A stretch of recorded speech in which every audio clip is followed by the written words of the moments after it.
తిరుమల విషాదానికి సంబంధించి ఇప్పటికే మంత్రులంతా తిరుపతి చేరుకున్నారు. అక్కడ రుయా స్విమ్స్ లో బాధితులను పరామర్శించిన అనంతరం ప్రస్తుతం మంత్రులు మాట్లాడుతున్నారు. లైవ్ ద్వారా చూద్దాం. ఉప ముఖ్యమంత్రి గారు కూడా వారి బాధను వ్యక్తం చేయడం ఇవన్నీ కూడా చూడడం జరిగింది. ఈరోజు ఈ సంఘటన ఎలా జరిగింది అనేటువంటిది ఆ విచారణ దాని నివేదికలు తర్వాత పరిశీలన చేయడం జరుగుతుంది. ముందు గాయాల పాలైనటువంటి వ్యక్తులకి మంచి మెరుగైన చికిత్స ఇవ్వాలన్నదే ప్రభుత్వం యొక్క లక్ష్యం. ముఖ్యమంత్రి గారి ఆదేశాలు కూడా అలాగే ఉన్నాయి.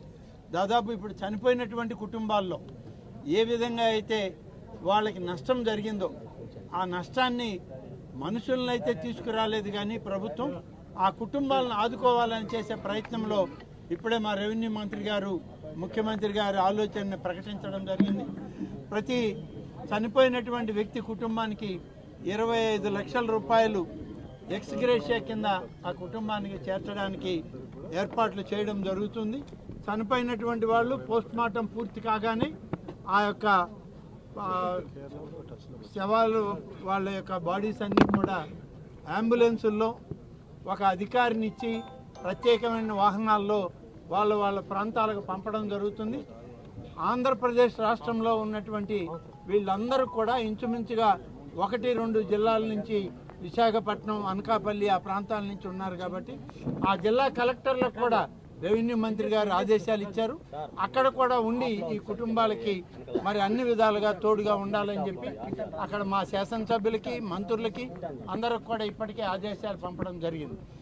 ఈ సమస్య ఎలా వచ్చింది ఏంది అనేటువంటి దాని మీద సమన్వయ లోపమా లేకుంటే ఏదైనా తొందరపాటు చర్య జరిగిందా అనేది విచారణ నివేదిక రాగానే దాని మీద సరైనటువంటి చర్యలు తీసుకుంటామనేటువంటి మాట ఇవాళ ప్రభుత్వం ఈ సందర్భంగా తెలియజేస్తుంది.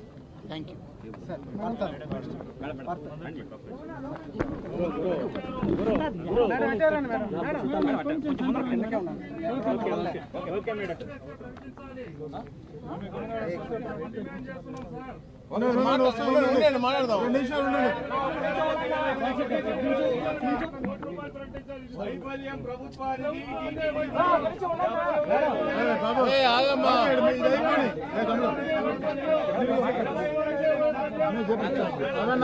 అందరికీ నమస్కారం.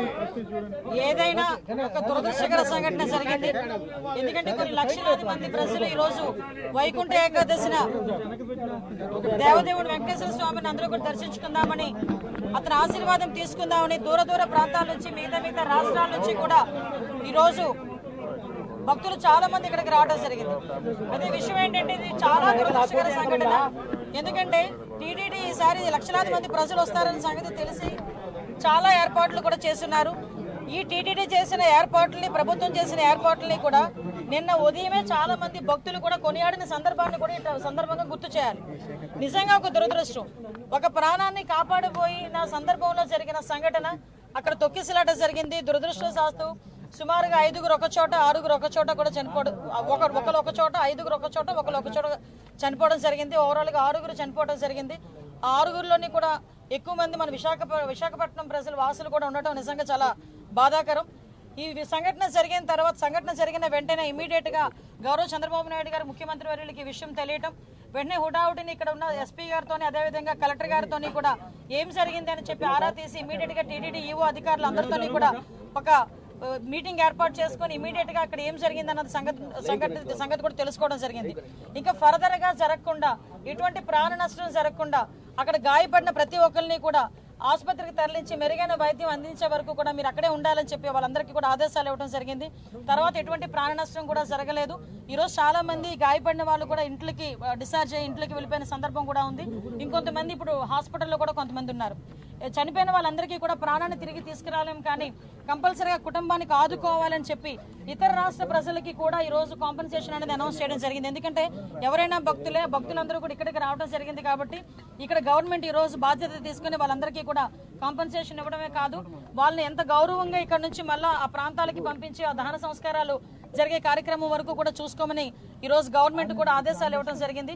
ఎవరైతే ఇందాక మీరు అన్నారు కొన్న సమన్వయ లోపమా, లేకపోతే ఏదైనా పోలీస్ వైఫల్యమా, లేకపోతే అడ్మినిస్ట్రేషన్ వైఫల్యమా, ఏది అనేది చాలా క్లియర్ గా సీసీ కెమెరాస్ ప్రతి చోట ఉన్నాయి. మీకు తెలుసు, ప్రతి చోట సీసీ కెమెరాలో ఏం జరిగింది అన్నది కూడా మేము అధ్యయనం చేసుకుంటాం. ప్రతి ఒక్కటి కూడా ఎంక్వైరీ జరుగుతుంది. ఇప్పటికే ఒక ప్రాథమిక నివేదిక అనేది ఎస్పీ గారు, కలెక్టర్ గారు కలిపి ఈ రోజు ముఖ్యమంత్రి గారికి మాకు కూడా అందజేస్తున్నారు. బాధ్యులు ఎవరైనా కూడా బాధ్యతారహితంగా పనిచేస్తే వాళ్ళ మీద ఎట్టి పరిస్థితుల్లోనూ కూడా చర్యలు ఉంటాయి. కంపల్సరీగా ప్రభుత్వపరమైన చర్యలు ఉంటాయి. అందులో కూడా వెనకాడే పరిస్థితి లేదు. ఫర్దర్గా ఎటువంటి సంఘటనలు జరగకుండా చూసుకునే బాధ్యత కూడా తీసుకుంటాం. ఎప్పుడు లేని విధంగా ఎప్పుడు ప్రతిసారి వస్తూనే ఉంటారు లక్షలాది మంది ప్రజలు. ఇంకొంచెం ఇంకా చాలా ఎక్కువ మంది వచ్చారు. దానికి తగ్గట్టుగానే ఈ రోజు అన్ని ఏర్పాట్లు కూడా చేసుకున్నాం. దయచేసి ప్రజలందరూ కూడా, ముఖ్యంగా ప్రతిపక్షాల వాళ్ళు, ప్రజలు అందరూ కూడా అర్థం చేసుకోవాల్సిన విషయం ఏంటంటే ఇది ఒక దురదృష్టకరమైన యాక్సిడెంట్ సంఘటన జరిగింది. దీనికి ఫర్దర్ గా జరగకుండా బాధ్యత కూడా మేము గవర్నమెంట్ తీసుకుంటాం. ఇప్పటి వరకు జరిగిన దానికి కూడా చింతిస్తున్నాం. దానికి కూడా బాధ్యత వహిస్తూనే ఈ రోజు ఆ కుటుంబానందరికీ కూడా ఎక్స్గ్రేషియా ప్రకటించి ఆ కుటుంబానికి మేము అండగా, అంటే మళ్ళీ చెప్తున్న పోయిన ప్రాణాన్ని ఎవరు తిరిగి తీసుకురాలేరు. కానీ కుటుంబానికి అండగా ఉండే బాధ్యత కూడా గవర్నమెంట్ తీసుకుంటుంది. ప్రతి ఒక్కరు కూడా అర్థం చేసుకోవాల్సిందిగా, భక్తులందరూ కూడా సమన్వయం చేసుకోవాల్సిందిగా అందరినీ కూడా కోరుకుంటున్నా. లక్షలాది మంది ప్రజలు వస్తారు. అందరూ వైకుంఠ ఏకాదశిని దర్శనం చేసుకుందాం అనుకుంటారు. టీటీడీ కూడా ప్రకటించింది 9 రోజులు కూడా ఉత్తర ద్వార దర్శనం ఇస్తామని చెప్పి టీటీడీ కూడా ప్రకటించడం జరిగింది. ఆ నేపథ్యంలోనే ప్రజలందరికీ కూడా టోకెన్లు ఇవ్వాలని ఒక మంచి ఉద్దేశంతో పనిచేసిన ఒక చిన్న పొరపాటు అయితే దురదృష్టకర సంఘటన ఇది, యాక్సిడెంట్ ఇది. కాబట్టి ప్రజలందరూ కూడా అర్థం చేసుకోవాల్సిందిగా కోరుకుంటున్నారు. ఇప్పుడు ప్రాథమిక నివేదిక ఇచ్చారన్నారు. సో ఈ ప్రాథమిక దర్యాప్తులు ఏం తెలియదు ఒకటి. రెండోది వచ్చేసి బయట దీంట్లో కుట్రకోణం ఉంటూ అవకాశాలు ఉన్నాయనేటువంటి సార్ ఓకే, ఏమైనా ఇందాక మీకు చెప్పానండి, ఎవ్రీవేర్ మేము సీసీ కెమెరాస్ ఏర్పాటు చేసుకుని ప్రతి ఒక్క కూడా ఫేస్ రికగ్నిషన్ కానీ వాళ్ళకి టోకెన్స్ ఇష్యూ చేయడం కానీ ప్రతి ఒక్కటి చాలా పక్కాగా చేసాం. ఎక్కడైనా కుట్రకోణం ఉందని ఆ కోణంలో కూడా మేము కూడా దర్యాప్తు చేస్తున్నాం. ఏదైనా కుట్రకోణం ఉందా, లేకపోతే బై యాక్సిడెంట్ జరిగిందా, ఇప్పుడు ఇమీడియట్గా మేము కుట్రకోణం ఉందని మేము మాట్లాడకూడదు, మా దగ్గర ఆధారాలు లేకుండా మేము మాట్లాడకూడదు. కాబట్టి ఒక ప్రాథమిక నివేదిక వచ్చింది. దీని మీద పూర్తి స్థాయిలో దర్యాప్తు జరపమని గౌరవ ముఖ్యమంత్రి గారు కూడా ఆదేశాలు ఇవ్వడం జరిగింది. దీని మీద మనం అబ్జర్వ్ చేసుకుంటే తిరుపతి అంశం అనేసరికి చాలా సెన్సిటివ్ అంశం. కాబట్టి దేశంలో ఉన్న ప్రధానమంత్రి నుంచి ప్రతి ఒక్కరు కూడా ఈ రోజు మిగతా రాష్ట్ర ముఖ్యమంత్రులు కూడా స్పందించారు. కాబట్టి చాలా సెన్సిటివ్ ఇష్యూ. కాబట్టి ఏది పడితే అది మాట్లాడకూడదు. మా చేతులకి పూర్తి నివేదిక వచ్చిన తర్వాత డెఫినెట్ గా బాధ్యులు ఎవరైతే ఉన్నారో వాళ్ళందరి మీద చర్యలు తీసుకుని పడితే అందులో వెనుకడే ప్రసక్తి లేదు.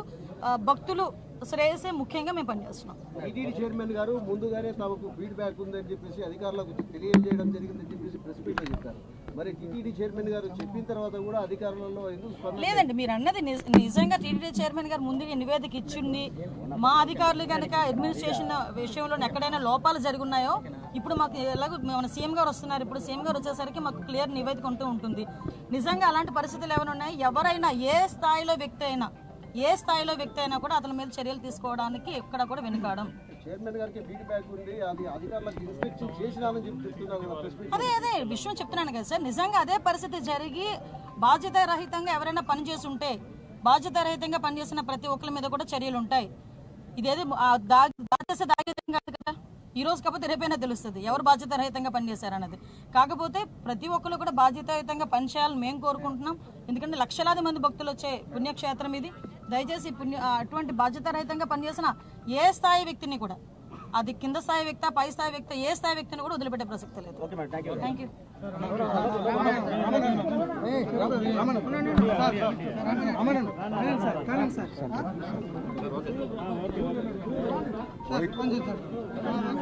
వైకుంఠ ఏకాదశి పర్వదినాన లక్షలాది మంది భక్తులు మరి యొక్క తిరుపతికి వస్తారనేటువంటి ఆలోచనతో వాళ్ళందరికీ కూడా ఎటువంటి ఇబ్బంది కలగకూడదు అనేటువంటి ఉద్దేశంతో వాళ్ళకి సమయాన్ని కేటాయించేటువంటి విధంగా ఏదైతే స్లాటెడ్ దర్శనాలు ఇవ్వాలనేటువంటి ఆలోచనతో మరి 10, 11, 12 3 తేదీల్లో కూడా ఇస్తామనే ప్రకటన ఏదైతే టీటీడీ నుంచి రావడం జరిగిందో దానికి ఒక రోజు ముందుగానే అటు కర్ణాటక, తమిళనాడు, మన ఆంధ్ర నుంచి పెద్ద ఎత్తున లక్షలాది మంది భక్తులు తరలి రావడంతో మరి అక్కడ అనుకోనటువంటి విధంగా మరి ఒక ఆమెకు అస్వస్థతకు గురవడంతో ఆవిడ్ని ఆసుపత్రికి పంపించాలనేటువంటి ఆలోచనతో మరి గేటు కొద్దిగా ఓపెన్ చేయడంతో ఆ యొక్క టికెట్ల కోసం ఓపెన్ చేశారనేటువంటి ఆలోచనతో పెద్ద ఎత్తున అందరూ ఒక్కసారిగా దూసుకురావడంతో ఈ సంఘటన జరగడం చాలా చాలా దురదృష్టకరం.